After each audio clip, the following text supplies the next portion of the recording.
दोस्तों Infibeam Avenue की बात करें तो पिछले दिनों स्टॉक जबरदस्त दौड़ा और साथ में वॉल्यूम टॉपर के तौर पे काम कर रहा था। लगातार वॉल्यूम बढ़ रहा था और उसके बाद में स्टॉक कुछ साइलेंट हुआ। अब यहाँ पे फिर से एक शानदार तेजी की संभावना बनने लगी है। इन्फीबीम एवेन्यू जिसका बिजनेस है, जो आप देख सकते हो कि पेमेंट सॉल्यूशन प्रोवाइड करती है कंपनी, बिल्कुल पेटीएम जैसा बिजनेस है और पेटीएम के डूबने की वजह से इसको बड़ा फायदा हो सकता है। तो यहाँ पे इन सारी बातों को समझेंगे और फंडामेंटली कंपनी कितनी मजबूत है वो जानने की कोशिश करेंगे। इसके पॉजिटिव निगेटिव पहलू को देखेंगे, साथ में इसके रिजल्ट की संभावना को देखेंगे। क्या ये आगे जाके एक बड़ा मल्टीबैगर बन सकता है? क्या ये 4 डिजिट में जा सकता है? जानेंगे इस वीडियो के माध्यम से।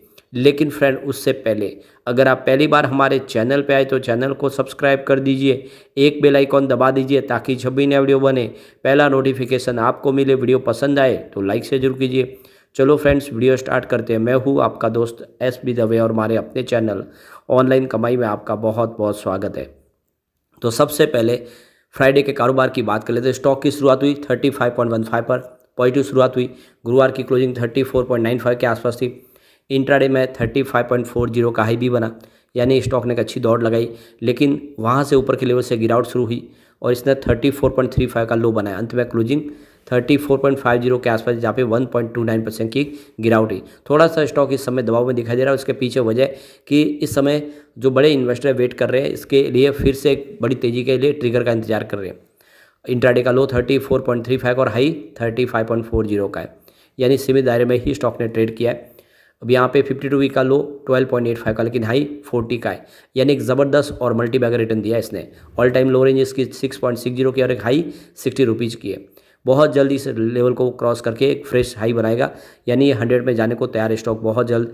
अब की बार जब तेज़ी का दौर शुरू होगा ये 100 को क्रॉस कर सकता है। अब इसकी परफॉर्मेंस देखें तो 12 फरवरी को स्टॉक 32.55 के आसपास है, जहाँ पे 7.7% की बड़ी गिरावट हुई और उस दिन पूरा बाजार ही क्रैश कर गया था। आपको पता होगा सभी स्टॉक नीचे आए, धराशायी हुए।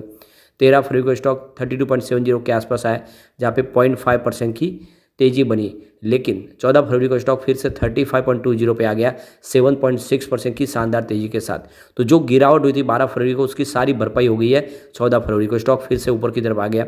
फिर 15 फरवरी को यहाँ पे थोड़ी सी प्रॉफिट बुकिंग आई, स्टॉक 34.95 के आसपास था, जहाँ पे 0.7% की गिरावट हुई और 16 फरवरी को स्टॉक 34.60 के आसपास था, जहाँ पे 1% की गिरावट थी। तो बड़ी तेजी के बाद थोड़ा सा यहाँ पे स्टॉक में प्रॉफिट बुकिंग देखने को मिला। जल्दी यहाँ पे एक शानदार तेजी बन सकती है। अब यहाँ पे देखो कि company digital payment solution provide करती है और साथ में इंटरप्राइजेस सॉफ्टवेयर प्लेटफॉर्म भी है कंपनी का। तो देख सकते हो कंपनी अलग अलग मर्चेंट्स को, इंटरप्राइजेस को, गवर्नमेंट को और बैंक को सेवाएं प्रोवाइड करती है। हर तरह की डिजिटल सेवाएं प्रोवाइड करती है। यह एक फिनटेक कंपनी है और काफ़ी अच्छा इसका बिजनेस है। कंपनी इंडिया के अलावा इंटरनेशनल मार्केट में भी काम करती है, जिसमें देखो kingdom of Saudi Arabia, United Arab अमीरात और यूनाइटेड स्टेट में कंपनी कामकाज करती है। और सबसे बड़ी बात है कि इसका जो बिजनेस है बिल्कुल पेटीएम जैसा है, जिसमें वॉलेट और दूसरे बिजनेस के डिजिटल ट्रांजेक्शन सारी करती है कंपनी।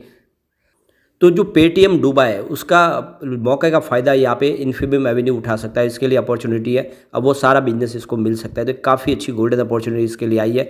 ये फिनटेक कंपनी आने वाले समय कमाल कर सकती है। बिजनेस काफ़ी शानदार तरीके से बढ़ रहा है। आप इसके रेवेन्यू से समझ सकते हो कितना तेज़ी से बिजनेस बढ़ रहा है। दिसंबर 2022 में जहाँ पे इनका रेवेन्यू 428 करोड़ के आसपास था, वो दिसंबर 2023 में 918 करोड़ तक पहुँच गया और सितंबर में ये 793 करोड़ के आसपास था। लगातार हर क्वार्टर में आपको रेवेन्यू बहुत तेज़ी से बढ़ता हुआ दिखेगा। पिछले एक साल में रेवेन्यू डबल हो चुका है, चाहे क्वार्टर ऑन क्वार्टर बेसिस पे देख ले या ईयर ऑन बेसिस पे देख ले, तो आपको रेवेन्यू बढ़ता हुआ दिखाई देगा। ओवरऑल देखें तो प्रदर्शन बहुत ही बेहतर है। यहाँ पे प्रॉफिट भी बढ़ा है। देख सकते हो कि दिसंबर 2022 में जहाँ पे 35.38 करोड़ के आसपास प्रॉफिट था, वो दिसंबर 2023 में 40.80 करोड़ तक पहुँच गया, लेकिन सितंबर में ये 40.46 करोड़ के आसपास था। तो कुल मिला के यहाँ पे प्रॉफिट आपको बढ़ता हुआ दिखाई देगा, चाहे आप क्वार्टर ऑन क्वार्टर बेसिस पे देख ले या ईयर ऑन बेसिस पे देख ले, तो प्रॉफिट भी काफ़ी तेज़ी से बढ़ा है। अब यहाँ पे इसके हम कुछ पॉजिटिव और निगेटिव पहलू देख लेते हैं। तो पहला पॉइंट यहाँ पे पॉजिटिव और वो है एनुअल रेवेन्यू, जिसमें 55.92% की शानदार वृद्धि देखने को मिल रही है, जो लास्ट ईयर 2033.07 करोड़ के आसपास था। सेकंड पॉइंट भी पॉजिटिव और वो है क्वार्टरली रेवेन्यू, जिसमें 119.91% की ज़बरदस्त जंप देखने को मिल रही है, जो ईयर ऑन बेसिस पे 918.33 करोड़ के आसपास रहा है। तीसरा पॉइंट फिर से पॉजिटिव और वो है एनुअल नेट प्रॉफिट, जिसमें 61.35% की शानदार वृद्धि देखने को मिल रही है, जो लास्ट ईयर 139 करोड़ के आसपास रहा है। इसके बाद नंबर 4 पे जो पॉइंट है वो भी पॉजिटिव और वो है क्वार्टरली नेट प्रॉफिट, जिसमें 15.72% की शानदार वृद्धि देखने को मिल रही है, जो ईयर में बेसिस पे देखें तो 41.44 करोड़ के आसपास रहा है। इसके बाद अगला पॉइंट फिर से पॉजिटिव और वह है स्टॉक की प्राइस, जिसमें 116.93% की शानदार जंप देखने को मिल रही है। तो सेक्टर के मुकाबले इसका प्रदर्शन बहुत ही बेहतर रहा है। लेकिन इसके बाद एक पॉइंट निगेटिव है, वह है प्राइस टू अर्निंग रेशियो, यानी इसका पी रेशियो जो 65.05 है, जब higher than sector P ratio. इसका सेक्टर का पी रेशियो 57.17 है, थोड़ा सा पी रेशियो इसका थोड़ा सा ऊंचा दिखाई दे रहा है। इसके बाद अगला पॉइंट फिर से पॉजिटिव और वो है डेट टू इक्विटी रेशियो जो 0 है।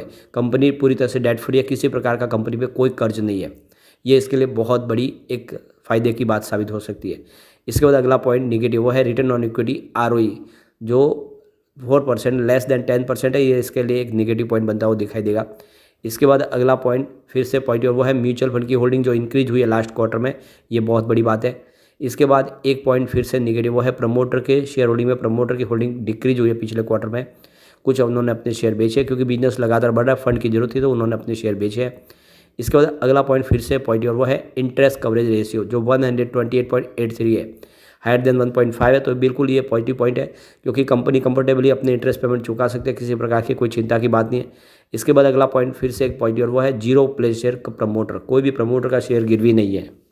तो यहाँ पे पॉजिटिव पॉइंट की अगर हम बात करें, टोटल आपको 9 पॉजिटिव पॉइंट दिखाई देंगे, यानी पलड़ा भारी पॉजिटिव पॉइंट का, क्योंकि निगेटिव पॉइंट मात्र यहाँ पे 3 है। तो 3 निगेटिव पॉइंट है और 9 पॉजिटिव पॉइंट है। इसका मतलब फंडामेंटली वाकई में कंपनी मजबूत है।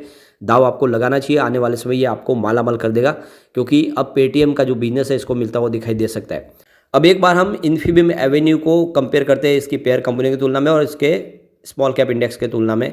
तो देख सकते हो कि यहाँ पे इन्फीबीम एवेन्यू ने पिछले 5 सालों में 28% का पॉजिटिव रिटर्न दिया, जबकि S&P BSE CDGS ने 19% का पॉजिटिव रिटर्न दिया है, जबकि S&P BSE स्मॉल कैप में 28% की तेजी बनी है। तो स्मॉल कैप और इसका रिटर्न एक जैसा ही है। 3 ईयर के हिसाब से देखें तो इन्फीबीम एवेन्यू ने 15% का शानदार रिटर्न दिया है, जबकि S&P BSE CDGS ने 20% का पॉजिटिव रिटर्न दिया है, जबकि S&P BSE स्मॉल कैप में 32% की तेजी बनी है। तो विनर यहाँ पे स्मॉल कैप दिखाई देगा। अगर हम 1 ईयर की बात करें तो इन्फीबीम एवेन्यू ने 114% का बम्पर रिटर्न दिया है, जबकि BSE CDGS ने 50% का पॉजिटिव रिटर्न दिया है, जबकि स्मॉल कैप ने 63% का पॉजिटिव रिटर्न दिया है। तो विनर यहाँ पे आपको इन्फीबीम एवेन्यू दिखाई देगा बिल्कुल। 3 मंथ की बात करें तो इन्फीबीम एवेन्यू ने 56% का शानदार रिटर्न दिया, जबकि BSE CDGS ने 16% का पॉजिटिव रिटर्न दिया है और स्मॉल कैप ने 16% का ही पॉजिटिव रिटर्न दिया है। तो 3 मंथ के हिसाब से भी विनर यहाँ पे इन्फीबीम एवेन्यू ही दिखाई देगा। अब 1 मंथ की बात कर ले तो इन्फीबीम एवेन्यू ने 29% का शानदार रिटर्न दिया, जबकि BSE CDGS ने 3% का पॉजिटिव रिटर्न दिया और स्मॉल कैप ने 2% का पॉजिटिव रिटर्न दिया। तो 1 मंथ के हिसाब से भी सबसे शानदार रिटर्न इन्फीबीम एवेन्यू का ही है। ईयर टू डेट के हिसाब से इन्फीबीम एवेन्यू ने 60.93% का बम्पर रिटर्न दिया है, जबकि BSE CDGS ने 6% का रिटर्न दिया और BSE स्मॉल कैप ने 7% का ही रिटर्न दिया। ओवरऑल देखें तो इसका रिटर्न बहुत बेहतर है और आने वाले समय ये बड़ा मल्टीबैगर बन सकता है। मुझे लगता है कि आने वाले साल 1.5 साल में ये स्टॉक 100 को टच कर सकता है। अब चलते हैं हम एक बार इसके पिवट लेवल की तरफ। तो यहाँ से अगर गिरावट होती है तो 33 का पहला सपोर्ट है, ये टूटा तो स्टॉक 31 तक जा सकता है। गिरावट और जारी रही तो फिर 28 तक जाने की संभावना है। अब पॉजिटिव माहौल बना तो 38 का पहला रेजिस्टेंस है, इसको पार किया तो स्टॉक 41 तक जा सकता है। तेजी और जारी रही तो आगे 43 तक जाने की संभावना है, यानी पुरानी अब इसकी हाई तोड़ के एक नई हाई बना सकता है। तो दाव आपको लगाना चाहिए लॉन्ग टर्म का नजरिया लेके। लेकिन फ्रेंड, कोई भी इन्वेस्टमेंट करने से पहले अपने फाइनेंशियल एडवाइजर से बारे में ले ले या अपना खुद का रिसर्च करें, क्योंकि मैंने वीडियो आपके एजुकेशनल पर्पज के लिए ही बनाया। वीडियो पसंद आए तो लाइक से जरूर कीजिए और चैनल को सब्सक्राइब कर दीजिए। Thank you friends.